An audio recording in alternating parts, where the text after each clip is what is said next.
Hello guys, எல்லோரும் எப்படி இருக்கீங்க? கண்டிப்பாக எல்லோரும் சூப்பராக இருப்பீங்க. இந்த வீடியோவில் என்ன பார்க்க போகிறோம் பார்த்தீங்கன்னா, நம்ம வந்து பைக் வந்து ப்ராப்பராக எப்படி வந்து செயின் மெயின்டெனன்ஸ் பண்ணுறதுன்றதை பற்றி தான். செயினை எப்படி க்ளீன் பண்ணி லூப் பண்ணுறது, செல்ஃபாக நம்மளே நம்ம வீட்டில் எப்படி பண்ணிக்கலான்றதை பற்றி தான் பார்க்க போகிறோம். ஸோ வாங்க வீடியோக்குள்ளே போகலாம்.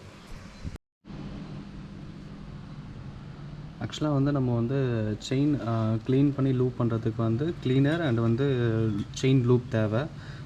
நான் யூஸ் பண்ணிகிட்ருக்க லூப் வந்து பார்த்திங்கன்னா லோக்கலைட்டுன்ட்டு. இது வந்து பார்த்திங்கன்னா நான் வந்து ஃபஸ்ட்டு தண்டர்போர்டு வச்சுருந்தேன், அதுக்கும் யூஸ் பண்ணிகிட்ருந்தேன், இதே தான் யூஸ் பண்ணிகிட்ருந்தேன். ஸோ இது அதில் அது கொஞ்சம் இருக்குது. ஸோ அதையே நான் இப்போ இந்த இதுக்கு யூஸ் பண்ணிக்க போகிறேன்.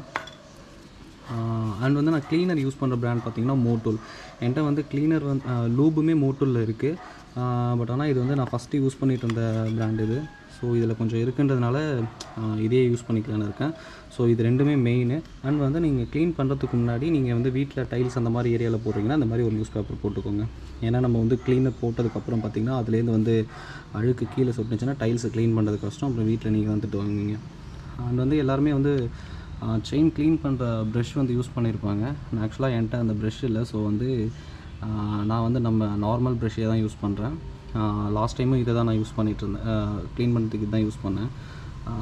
ஸோ வந்து ஏன்னா ஆக்சுவலாக நிறைய பேர் வீட்டில் வந்து அந்த செயின் க்ளீன் பண்ணுற ப்ரஷ் இருக்குமான்றது வந்து டவுட்டு தான். பட் ஆனால் இந்த ப்ரஷ் கண்டிப்பாக எல்லார் வீட்லையும் இருக்கும். இப்போ பார்த்திங்கன்னா நான் வந்து ஒரு 650 கிலோமீட்டர்ஸ் கிட்ட ஓட்டிட்டேன். எவ்வளோ அழுக்காக இருக்குது பாருங்கள், ரொம்ப ட்ரையாக இருக்குது. ஸோ இப்போ வந்து எப்படி க்ளீன் பண்ணுறது நான் உங்களுக்கு காமிக்கிறேன். ஃபஸ்ட்டு வந்து நம்ம வந்து பைக்கை ஸ்டார்ட் பண்ணிட்டேன்.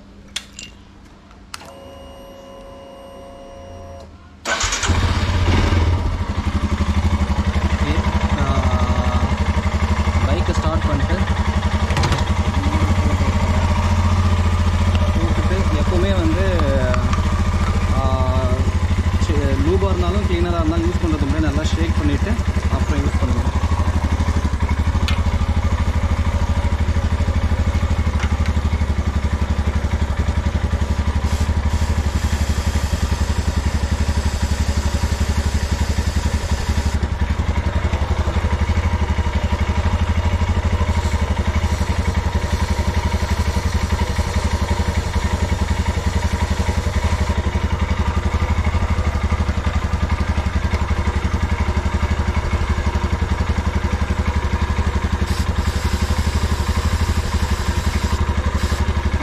அடிச்சுட்டு கொஞ்ச நேரம் அப்படியே விட்டுருங்க.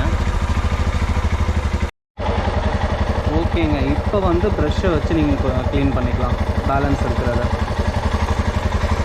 ஆக்சுவலாக இந்த பக்கம் பிரச்சனை கிடையாது, இந்த பக்கம் நம்ம வைக்கிறது இப்படி டாப்பில் க்ளீன் பண்ணுறதும் பிரச்சனை கிடையாது. ஸோ அந்த சைடில் உள்பக்கம் வைக்கும்போது மட்டும் கொஞ்சம் பார்த்து கேர்ஃபுல்லாக வைங்க. ஏன்னா இது வந்து டயரில் இதுமாரி படுறதுக்கும் சான்ஸ் இருக்குது, டயரில் பட்டு இழுக்கிறதுக்கும். ஸோ இந்த இடத்துல வச்சுக்கோங்க. இந்த இடத்துல பார்த்தீங்களா கேப் இருக்குது பார்த்தீங்களா? ஸோ இந்த இடத்துக்கு நேராக நீங்கள் ப்ரஷ்ஷை வச்சு நீங்கள் க்ளீன் பண்ணுங்கள். நான் மோஸ்ட்லி வந்து நான் ப்ரஷ்ஷில் தான், நார்மல் ப்ரஷ்ஷில் தான் க்ளீன் பண்ணுறேன். என்கிட்ட வந்து அந்த செயின் க்ளீனிங் ப்ரஷ் இல்லை.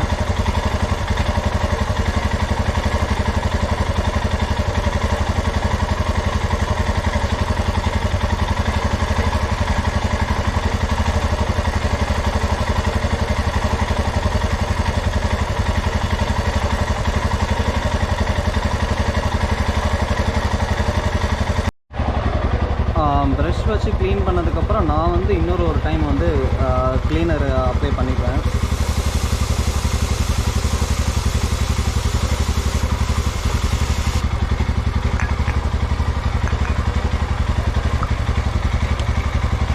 இப்போ கொஞ்ச நேரம் ரன் ஆகட்டும்.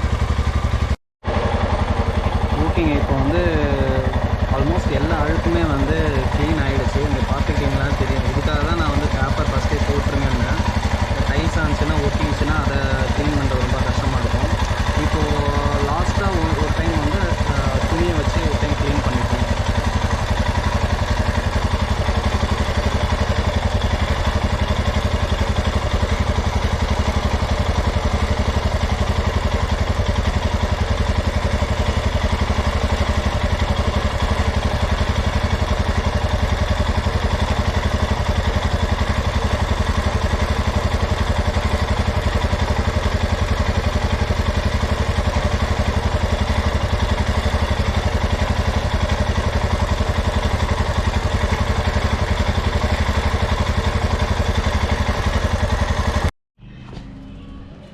ஓகேங்க, இப்போ பார்த்துக்கிட்டிங்களா நல்லா தெரியும், செயின் பக்காவாக க்ளீன் ஆகிடுச்சு. ஸோ இதுக்கப்புறம் வந்து நம்ம வந்து ஸ்டார்ட் பண்ணி லூப் போட வேண்டியதான். லூபியுமே யூஸ் பண்ணுறதுக்கு முன்னாடி நல்லா ஷேக் பண்ணிக்கோங்க.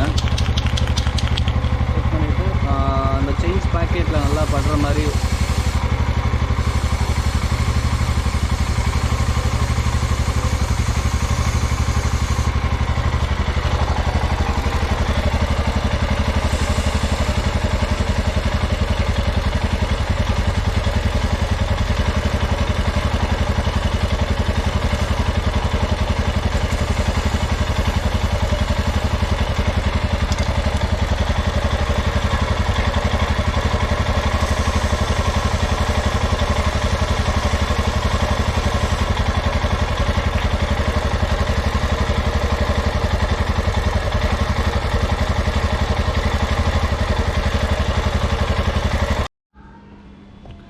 ஓகேங்க. நம்ம இப்போ வந்து லூப் அப்ளை பண்ணியாச்சு.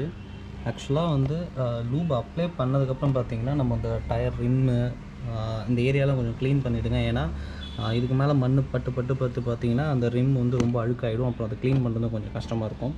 ஸோ அவ்வளோதான், நம்ம வந்து செயின் லூப் அண்ட் க்ளீன் பண்ணுறது இவ்வளோ தான் ப்ராசஸ்ஸு. இதை வந்து பார்த்திங்கன்னா நீங்கள் ரெகுலராக வந்து ஒரு 600 கிலோமீட்டர்ஸ்க்கு ஒன்ஸ் வந்து நீங்கள் ரெகுலராக பண்ணிட்டு இருந்தீங்கனாலே வந்து பைக் வந்து நல்லாயிருக்கும். அண்ட் வந்து ரெகுலர் சர்வீஸ் விட்டிங்கனாலே பைக் மெயின்டெனன்ஸ் வந்து வேறு பெரிய மெயின்டெனன்ஸ் ஒன்றும் பெருசாக தேவையில்லை. வேறு ஏதாவது பார்ட்ஸ் ஏதாவது புண்ணுச்சுனா அது மாதிரி மாற்றுறது மட்டும்தான். ஸோ இது 2 தான். ரெகுலர் கிலோமீட்டர்ஸ்க்கு ஒரு சர்வீஸ், அதேமாதிரி ரெகுலர் கிலோமீட்டர் இன்டர்வலுக்கு வந்து செயின் லூப் பண்ணுறது, இது மட்டும்தான். ஓகே கைஸ், அவ்வளோதான் வந்து செயின் மெயின்டெனன்ஸு. இப்படி தான் க்ளீன் பண்ணுறது, இப்படி தான் வந்து நம்ம வந்து லூப் பண்ணுறது, நம்மளே செல்ஃபாக பண்ணிக்கிறது. அண்ட் வந்து இது பண்ணுறதுக்கு முன்னாடி பார்த்தீங்கன்னா நல்லா வாஷ் பண்ணிவிடுங்க. செயின் அந்த பைக்கே டோட்டலாக வாஷ் பண்ணாலும் ஓகே தான். ஆனால் நான் நேற்று தான் வாட்டர் வாஷ் விட்டேன். ஸோ வந்து அதனால் நான் வந்து அந்த வீடியோ உங்களுக்கு காமிக்கல. நீங்கள் பண்ணுறதுக்கு முன்னாடி வந்து க்ளீன் பண்ணிவிட்டு அதுக்கப்புறம் வந்து chain cleaner and loop use பண்ணி வந்து உங்கள் செயினை வந்து க்ளீன் பண்ணி எல்லாம் மெயின்டைன் பண்ணிக்கோங்க. அந்த ரெகுலர் இன்டர்வல்ஸ் ஒவ்வொரு பைக்குக்கு ஒரு இதுக்கு வந்து கிலோமீட்டர்ஸ் டிஃபர் ஆகும். ஸோ நான் வந்து 600 ஒன்ஸ் லாங்லாம் போனோம்னா 600 கிலோமீட்டர்ஸ் ஒன்ஸ், அப்படி இல்லை வந்து லோக்கல்லே ஃபுல்லாக ஓட்டானா 450 கிலோமீட்டர்ஸில் வந்து நான் வந்து செயின் க்ளீன் பண்ணிவிடுவேன். இந்த மாதிரி நம்ம வந்து ரெகுலர் இன்டர்வல்ஸை வந்து செயின் க்ளீன் பண்ணிட்டு அண்ட் வந்து சர்வீஸ் ப்ராப்பராக பண்ணிட்டு இருந்தாலே பைக் வந்து சூப்பராக இருக்குங்க. ஸோ ஓகே, கண்டிப்பாக இந்த வீடியோ உங்கள் எல்லாருக்கும் யூஸ்ஃபுல்லாக இருக்கும்னு நம்புகிறேன். ஸோ உங்கள் ஃப்ரெண்ட்ஸ்க்கு ஷேர் பண்ணுங்கள், லைக் பண்ணுங்கள். அண்ட் வந்து சேனலுக்கு யாராவது புதுசாக வந்திருந்தீங்கன்னா வந்து மறக்காமல் வந்து சப்ஸ்கிரைப் பண்ணிக்கோங்க. அண்ட் வந்து பெல் ஐக்கான் கிளிக் பண்ணிக்கோங்க. ஸோ அப்போ தான் வந்து நம்ம போகிற ஃபர்தர் வீடியோட அப்டேட் வந்து உங்களுக்கு உடனே கிடைக்கும். ஓகே காய்ஸ், எல்லோரும் சேஃபாக இருங்க. டேக் கேர், பாய்.